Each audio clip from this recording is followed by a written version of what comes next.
আবারও বিতর্কে জড়ালেন Neymar junior. সান্তোসের হয়ে গোল করে পোকার খেলার ভঙ্গিতে উদযাপন করলেন ব্রাজিল তারকা, যা সামাজিক যোগাযোগ মাধ্যমে ব্যাপক ভাইরাল। ম্যাচে জোড়া গোল করলেও জয় পায়নি তার দল। সান্তোসের ম্যাচের দিন পোকার টেবিলে বসে সমালোচিত নেইমার সমালোচনাকারীদের জবাব দিয়েছিলেন মাঠের বাইরে। এবার মাঠে ফিরে আরেক দফা জবাব দিলেন পারফরম্যান্সে, ব্রাজিলিয়ান চ্যাম্পিয়নশিপে শাপেকোয়েন্সের বিপক্ষে জোড়া গোল দিয়ে। তবে গোল করে নতুন বিতর্কে জড়ালেন ব্রাজিল তারকা। ক্লাব ম্যাচে প্রথম গোলের পর পোকার খেলার ভঙ্গিতে উদযাপন করেন নেইমার, যা ইতোমধ্যে সামাজিক যোগাযোগ মাধ্যমে ভাইরাল।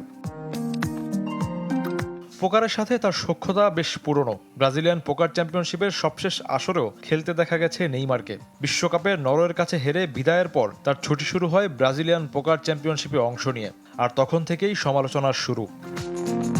ভোগান্তি ভুলে চলে আসুন রিগালে, ওয়ারেন্টি সহ স্টাইলিশ কালেকশন নিয়ে রেডি রিগাল ফার্নিচার।